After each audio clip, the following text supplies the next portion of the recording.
road to Blackthorn Hollow was barely visible under the heavy mist that hung over the moors. The air was thick and cold, pressing down on Elena Marlowe's chest as she drove her small car toward the towering silhouette of Nightmare Castle, an ancient fortress long abandoned, until she inherited it 3 weeks ago. Her great-aunt, the mysterious Lady Isolde Ravenscroft, had passed away at the age of 92, leaving behind a strange will.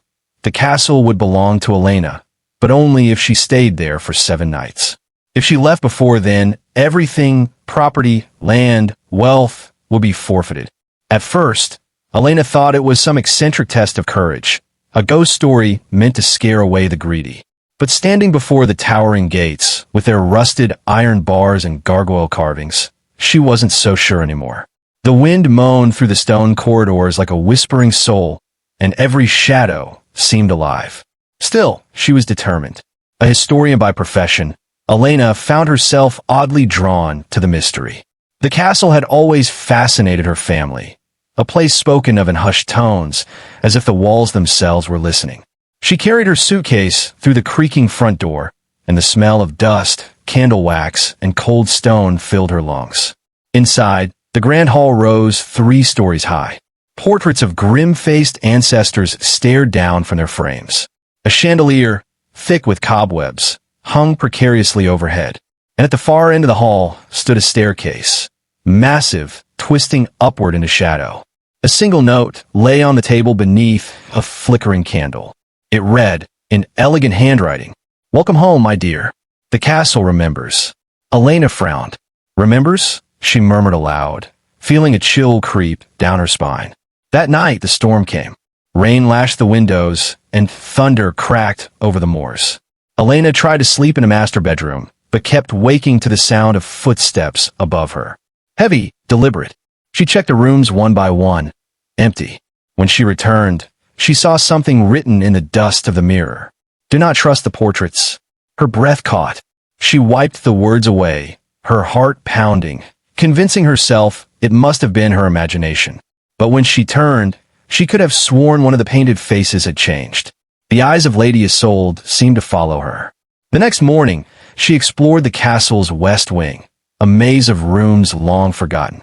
She found a library with thousands of books, a ballroom lined with broken mirrors, and a chapel whose altar was blackened by fire. Then she discovered a door hidden behind a tapestry. The lock was old but gave way easily.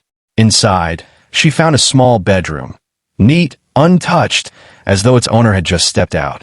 On the bedside table sat a child's doll, its porcelain face cracked. Beneath it, an old diary. The first entry read, "Mother says the castle speaks to her at night. I hear it too, sometimes. It calls my name." The handwriting was that of a child. The entries continued for several pages, growing darker. "The portraits whisper now. They tell me secrets. Mother locked herself in the tower. She said the castle wants blood. I think the castle is alive." Elena dropped the book. A sound came from the hallway, soft like laughter. A child's laughter. She spun around, flashlight trembling in her hand, but saw only the empty corridor stretching into darkness. That night, she dreamed of fire. She saw Lady Isolde screaming from the highest tower as the walls bled red and the portraits melted.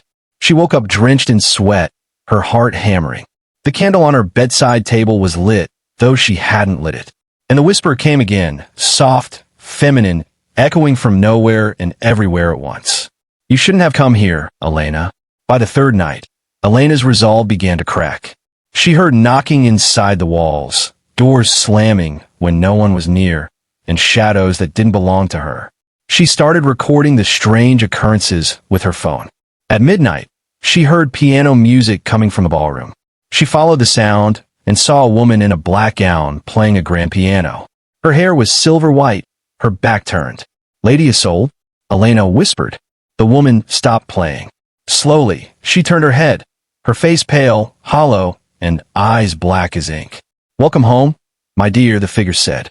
"We've been waiting." Elena ran, her scream echoing through the halls. But every corridor led her back to the same place, the ballroom. No matter where she turned, she couldn't find the front door. It was as if the castle itself had changed shape. On the 5th night, she found an old painting in the attic, one she hadn't seen before.